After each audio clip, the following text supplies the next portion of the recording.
क्षमाशीलता पे आपने या फॉरगिवनेस पे आपने जितने भी कोट्स देखे वे सारे यही बता रहे हैं कि मानव के जीवन में क्षमाशीलता का क्या महत्व है।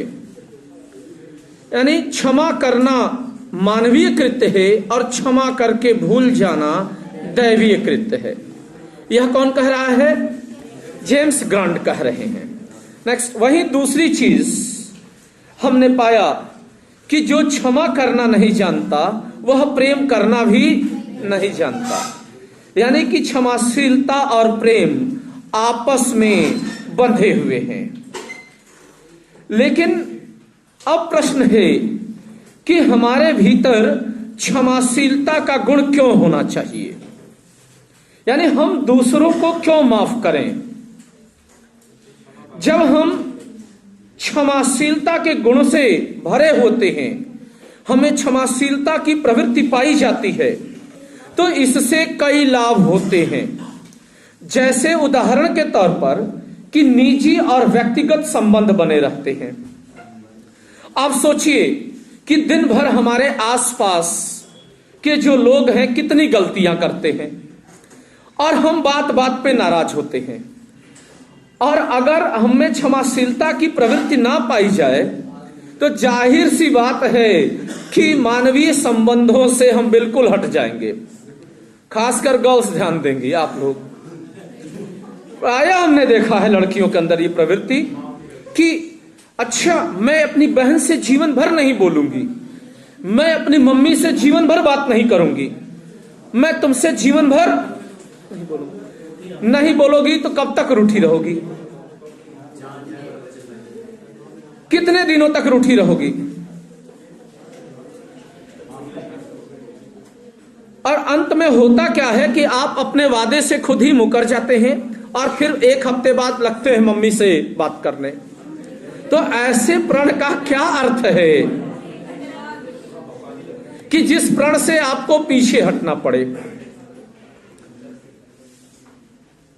और पीछे हटने से मानवीय संबंध क्या हो जा रहे हैं?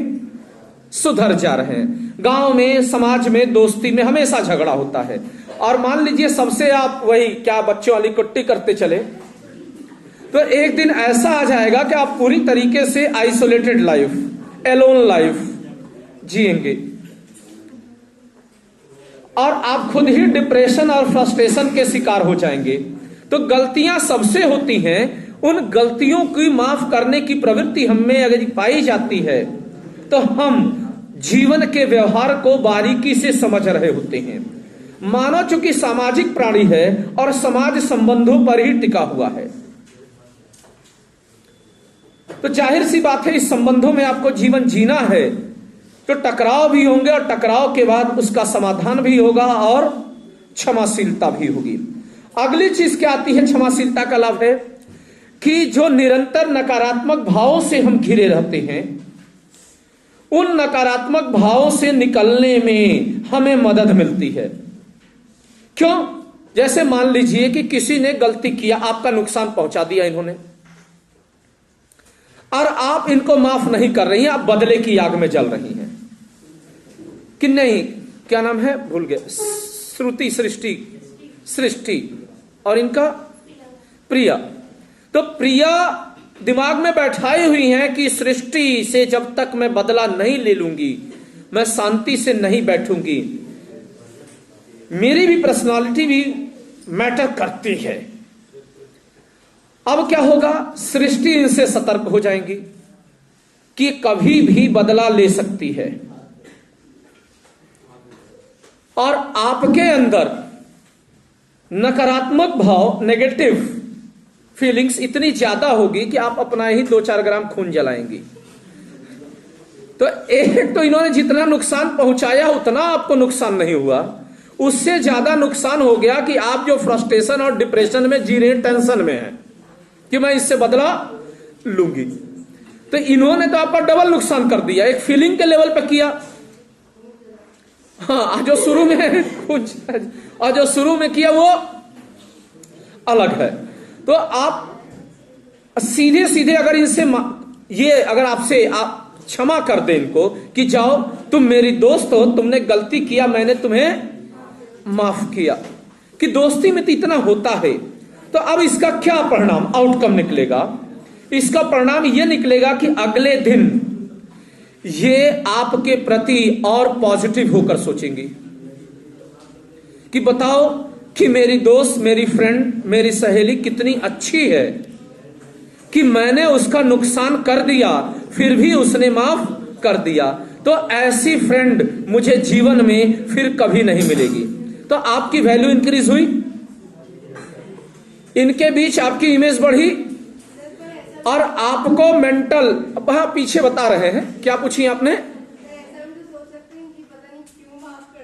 पता नहीं क्यों माफ कर, वो तो नहीं, ये तो आजकल जरा सा आदमी ज्यादा प्रैग्मेटिक हो गया है ना। तो जब ज्यादा प्रैग्मेटिक हो गया है, आसना, तो ज्यादा प्रैग्मेटिक हो गया है, तो इसलिए इंसान ऐसा सोचता है कि कहीं ऐसा तो नहीं कि माफ कर दिया तो कोई और बेनिफिट निकालना चाहता है। क्लियर है?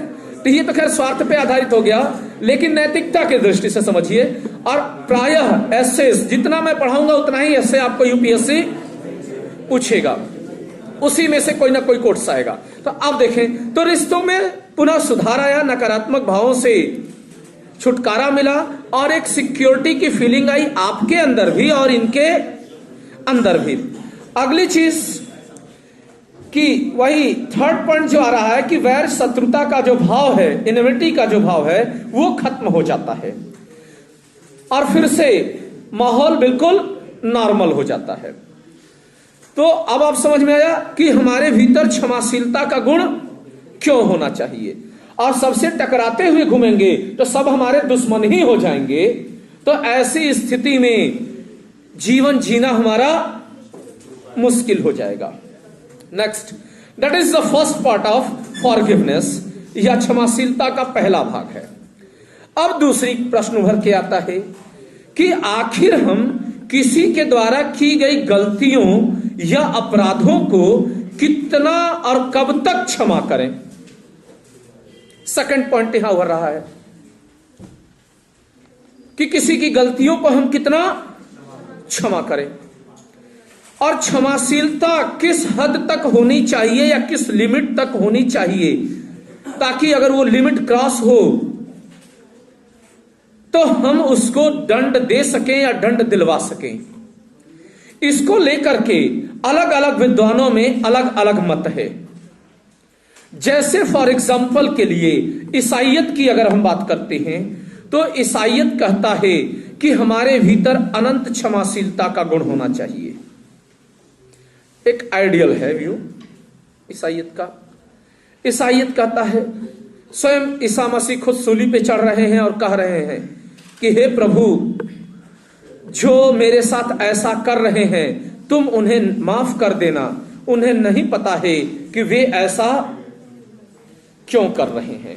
तो ईसाई मत का मानना है कि हम दूसरों को यदि क्षमा करते हैं तो ईश्वर की क्षमाशीलता भी हम पर होती है। हमारी भी गलतियों को ईश्वर, जो जीवन में थोड़े बहुत किए रहते हैं, उसको ईश्वर क्या करता है? क्षमा करता है। तो that is the ideal nature of forgiveness. अब हम क्षमाशीलता के और जगहों पे देखें क्या विचार है। अगर हम हिंदू दर्शन पे आ रहे हैं, भारतीय दर्शन पे, तो श्रीमद् भागवत गीता या फिर महाभारत की आपको एक कहानी याद होगी जिसमें कि शिशुपाल गाली दे रहा है कृष्ण को, और श्री कृष्ण एक गलती पे माफ करते हैं, दूसरी गलती पे माफ करते हैं, और इसी प्रकार शिशुपाल गाली पे गाली देता चला जाता है। और फाइनल जब 100वीं बार जब गाली दे देता है तब श्री कृष्ण कहते हैं कि बस शिशुपाल, तुमने लिमिट क्रॉस कर दी। और यहां पर क्षमाशीलता या फॉरगिवनेस का प्रैक्टिकल नेचर दिखाई दे रहा है भागवत गीता में। और उसके बाद निकालते हैं अपना वेपन या हथियार या चक्र, और उसके बाद शिशुपाल की गर्दन काट देते हैं। यानी कि श्री कृष्ण का दृष्टिकोण और क्रिश्चियनिटी का दृष्टिकोण में अंतर दिखाई दे रहा है। अब प्रश्न है कि क्या आप किस हद तक क्षमाशीलता को महत्व देते हैं अपनी जिंदगी में, और किसी व्यक्ति को कब तक क्षमा करेंगे, दैट्स पॉइंट। यदि मान लीजिए आप में अनंत क्षमाशीलता का गुण पाया जा रहा, मैं किसी धर्म को आलोचना नहीं कर रहा हूं, किसी का बचाव नहीं कर रहा हूं, बहुत महान धर्म है, बहुत महान बातें किया, ईसाइयत ने मानवता को जंग से बाहर निकालने की कोशिश की, लेकिन फिर भी आप अगर ये बताएं कि किसी व्यक्ति को अगर अनंत क्षमाशीलता की प्रवृत्ति पाई जा रही है व्यक्ति में, तो इसका अर्थ यह है कि क्षमा करने वाला व्यक्ति बुराई के साथ सांठगांठ कर लिया है, या तो फिर क्षमा करने वाला व्यक्ति कायर है।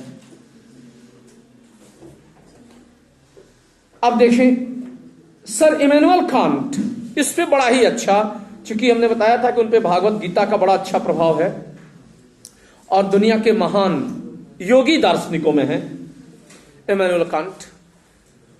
उन्होंने सीधा कहा है कि अगर क्षमाशीलता एक सीमा के बाहर होती है तो इसका अर्थ यह है कि क्षमा करने वाले ने उसके साथ हुए अत्याचार या उसके साथ हुई बुराई के साथ सांठगांठ कर लिया है।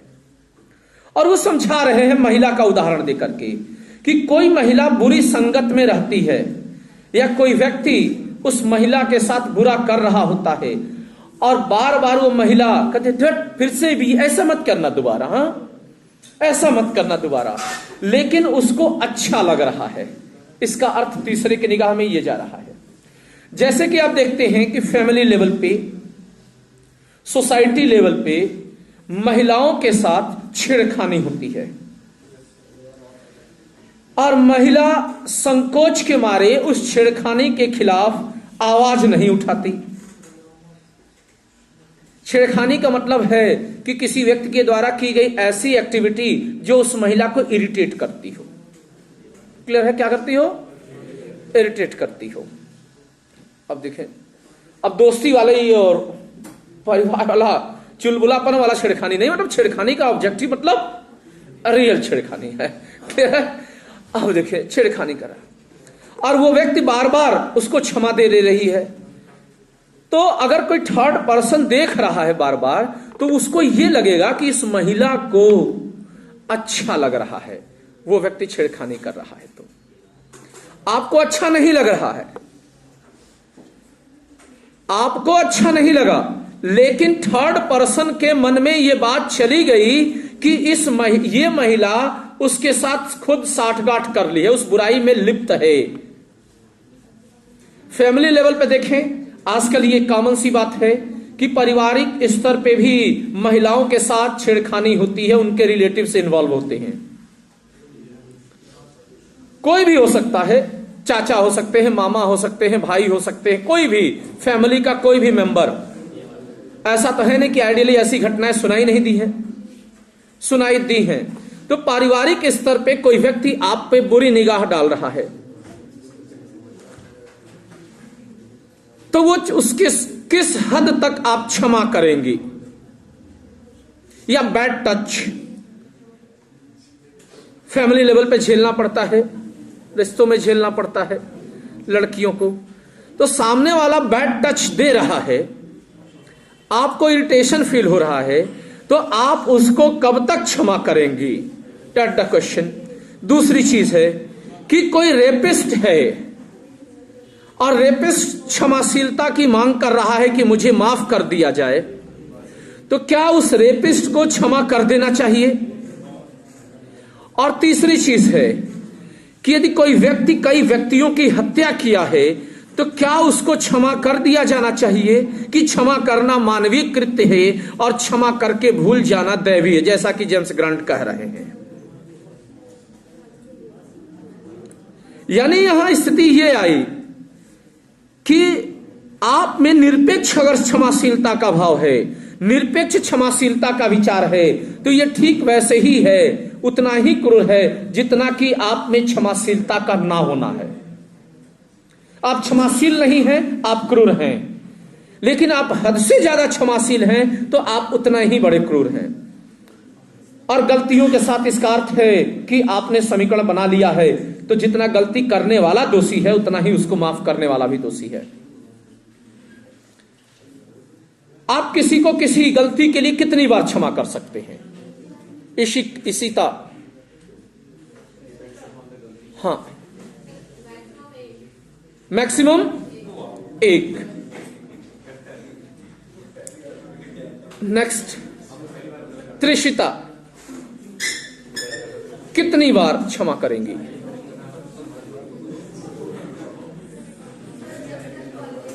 जब तक टॉलरेट कर सकते हैं। तो क्वेश्चन तो यही है कि टॉलरेशन की क्या आपकी सीमा अनलिमिटेड है या एक लिमिट तक है? यहां पूछने का कुछ ऑब्जेक्टिव है मेरा, क्योंकि क्षमाशीलता किस हद तक होनी चाहिए यह इस बात पे निर्भर कर रही है कि जो घटना की गई है, घटी है, उस घटना की गंभीरता कितनी है। हाँ, पीछे कृपया शांति बनाए रखें। क्लियर है? इस बात पे निर्भर करता है कि उस घटना की गंभीरता, इंटेंसिटी कितनी है। नेक्स्ट, अगली चीज कि अगर आप में क्षमाशीलता की प्रवृत्ति नहीं पाई जा रही है तो सामने वाले से आपके संबंध बिल्कुल खत्म हो जाएंगे। और कभी कभी अगर ये प्रवृत्ति नहीं पाई गई है तो सामने वाला आत्मदाह की अवस्था में भी आ सकता है और बाद में आपको पछताना पड़ेगा कि मैंने उसको क्षमा क्यों नहीं किया। जैसा कि मैंने बताया कि एक रेपिस्ट और एक बैड टच, दो चीजें हैं। अब कोई व्यक्ति टच कर रहा है किसी लड़की को, सारी गर्ल्स ही हैं, आप लोग इस चीज को नोटिस करिएगा। कोई बैड टच कर रहा है, फर्स्ट टाइम किया और आपने उससे माफ नहीं किया, और मान लीजिए आपके फैमिली का कोई मेंबर है, हो सकता है कि अनजाने में हो गया हो उससे बैड टच, अननोनेस में हो गया हो, समझिएगा इस चीज को। और आपने उसके बारे में पूरे मोहल्ले में हल्ला मचा दिया, फैमिली में हल्ला मचा दिया कि ये व्यक्ति बहुत गंदा है, बैड टच किया है। वेट, समझिएगा इस चीज को, बैड टच किया है। ऐसी स्थिति में वह इंसान शर्म के मारे मर भी सकता है, फैमिली का मेंबर है तो। May be possible if that person belongs to your family. अब देखिए, दूसरी बार मान लीजिए आपने उसको पहली बार की तरह भुला दिया, कहा कि नहीं फिर मत करना, फिर उसने दूसरी बार टच किया, फिर बैड टच आपने भुला दिया, फिर उसने तीसरी बार बैड टच किया और आपने भुला दिया बार बार या उसको इग्नोर कर दिया, तो जो वो बैड टच कर रहा है व्यक्ति, उसको लगेगा सी ऑल्सो लाइक्स मी,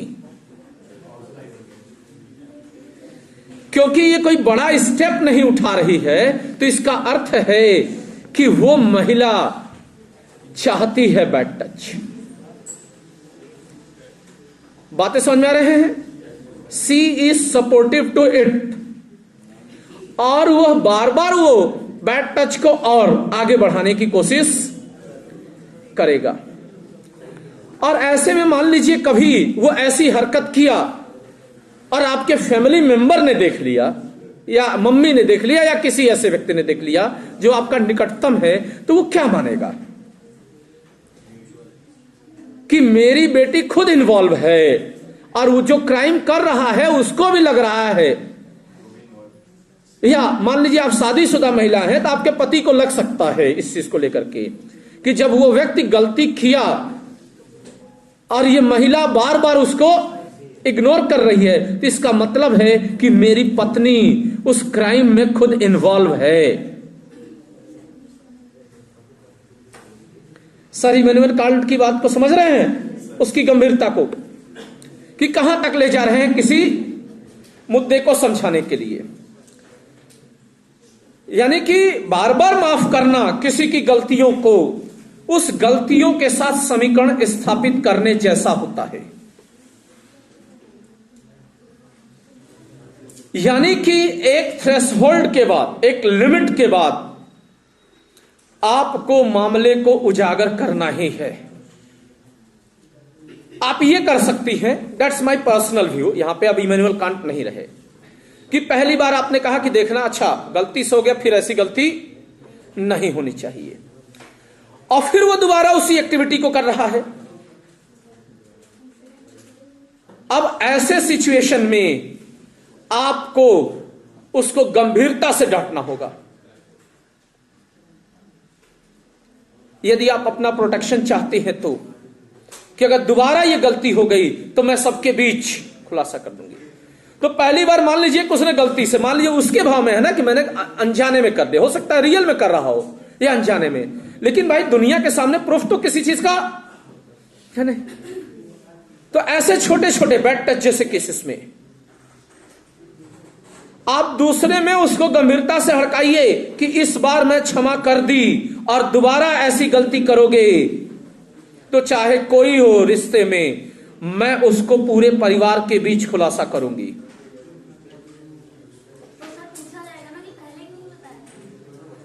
क्लियर है?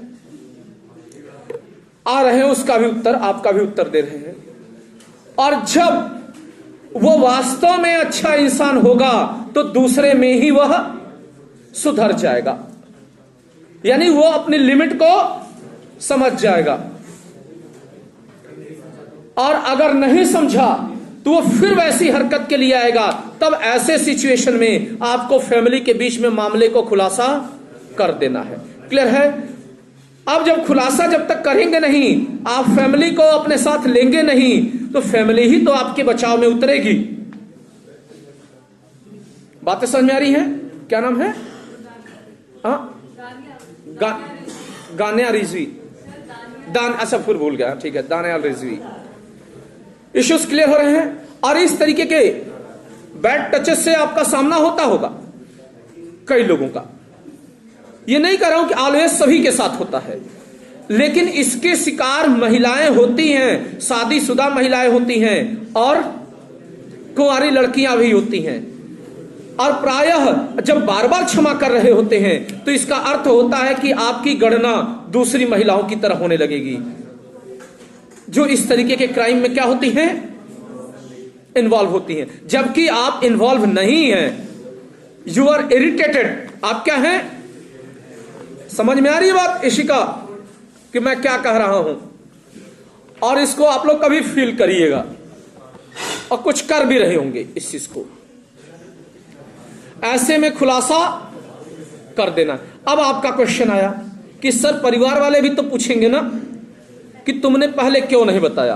तो आप जाहिर सी बातें पढ़ी लिखी हैं, नवनाथ मिश्रा की क्लास में बैठी हैं, तो इतना लॉजिक्स तो डेवलप कर ही लिया होगा कि किसी चीज को कि मुझे पहले लगा कि ये क्या हो सकता है, बाय मिस्टेक हुआ है, इसकी वजह से मैंने इसका खुलासा नहीं किया। उनके रेस्पेक्ट में मैंने ऐसे, हाँ हाँ पृथ्वीराज, हाँ तो वो बार बार करते रहे ना, हाँ नहीं तो अब क्वेश्चन है कि पहले अगर नहीं माफ करने की इन जनरल छोटी चीज, डिपेंड कर रहा है कि घटना की गंभीरता क्या है। वेट कर लीजिए, डिपेंडेंसी दो बातों पे है कि घटना की गंभीरता कितनी है। जैसे उदाहरण के लिए कि कोई अगर रेपिस्ट है या किसी ने हत्या कर दिया है, उसको माफ करना और किसी ने बैड टच दिया है उसके माफ करने की गंभीरता क्या है, अलग अलग है। अगर फर्स्ट टाइम में ही आपने ऐसा कर दिया, मान लीजिए उससे अनजाने में बैड टच हो गया हो, क्योंकि ट्रेन में अगर लोकल ट्रेन में भीड़ होती है तो कुछ जानबूझ के बैड टच करते हैं और कुछ जानबूझ के नहीं करते, उनको पता नहीं होता है, धक्का मुक्की में टच हो जाता है और आप उसको बैड टच बना दी तो बेचारा बेवजह मारा जाएगा और वो बोलेगा कि भाई इसमें हमारी कौन सी गलती है।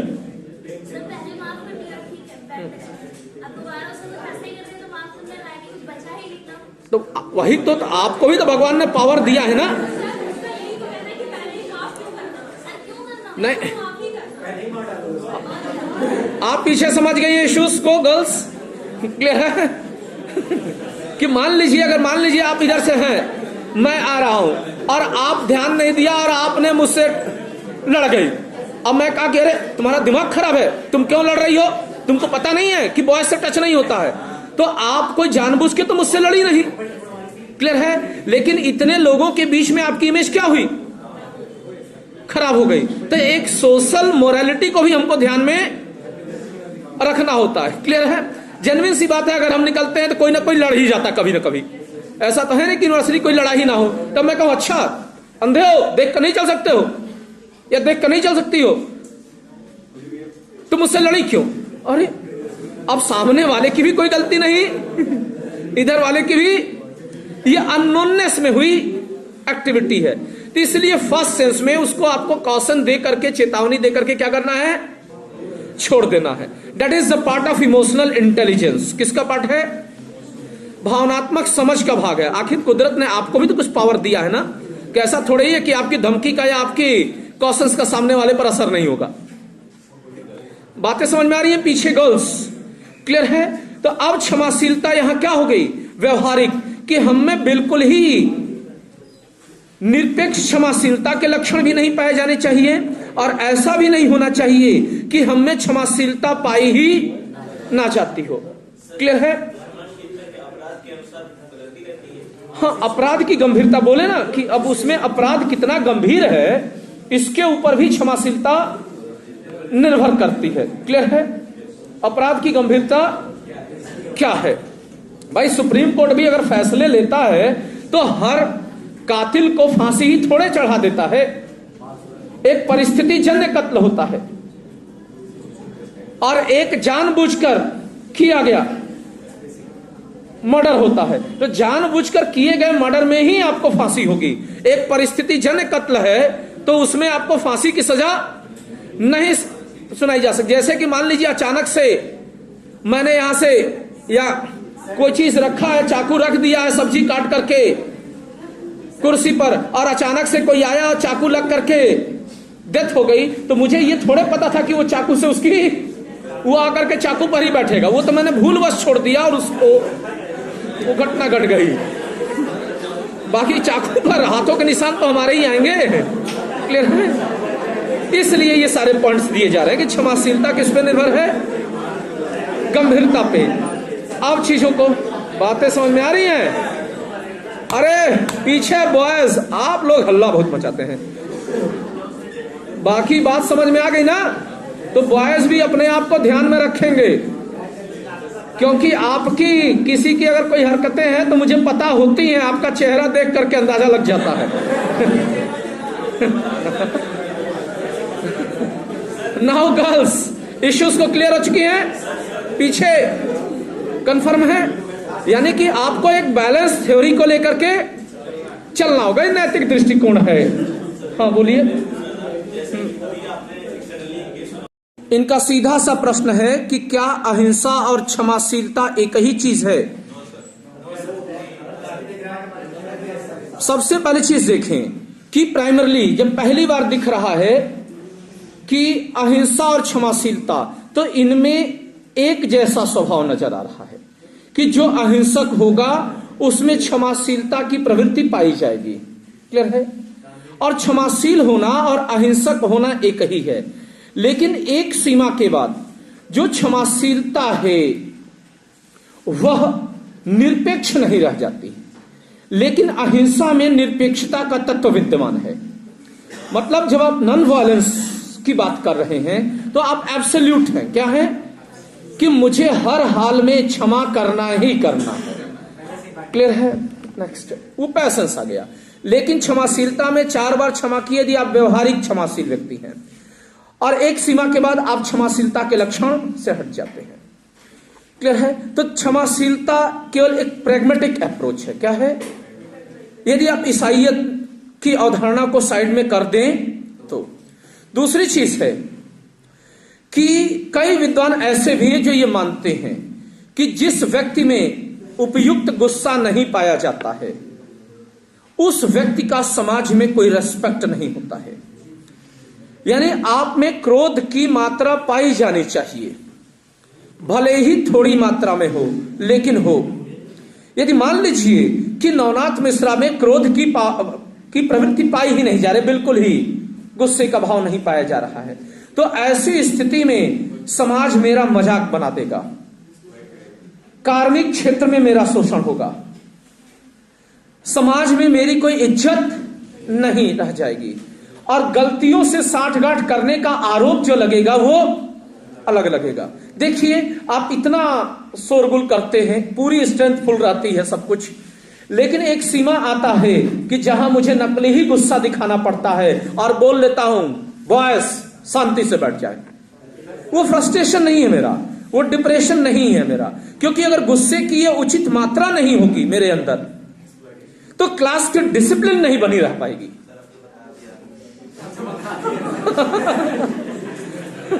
ठीक है, अब बता दिए हैं तो हम कहां अब गुस्सा ही करेंगे। क्लियर है? कोई दूसरा आकर के अब उसको आप थोड़े परख पाएंगे कि जो है वो असली गुस्सा किया है कि नकली गुस्सा किया है। पिछले हफ्ते देखे ही राजेश सराही थे अब उसमें आप या हम कोई कंफर्म कर पाए कि इनका गुस्सा ओरिजिनल था कि नकली था, गार्जियन वाला था कि पनिशमेंट वाला था, नहीं डिक्लेयर कर पाए। फिर है तो ये चीजें हैं, तो मैंने बता दिया अपने आप को खुल करके, तो ऐसा नहीं है, दूसरे भी मेथड्स हैं। नाउ आप चीजों को समझ गए कि व्हाट इज क्षमाशीलता। क्लियर है? यानी एक स्टेज के बाद इसमें हिंसा की प्रवृत्ति पाई जा रही है। क्लियर है? क्योंकि अगर हिंसा की प्रवृत्ति नहीं पाई जाएगी तो सामने वाला दंड कैसे देगा। और हिंसा मतलब भारतीय संदर्भ में तो हर हाल में पाई जा रही, यूरोपियन संदर्भ में हो सकता है ना पाई जाती हो वायलेंस के रेस्पेक्ट में, क्योंकि हमारे यहाँ मान लीजिए अहिंसा को सकारात्मक और नकारात्मक दोनों संदर्भों में देखा गया है ना, और वहां केवल बस एक ही कॉन्टेक्स्ट है, दैट इज द क्लासिकल और नेगेटिव। क्लियर है? तो नाउ क्लियर हुआ क्षमाशील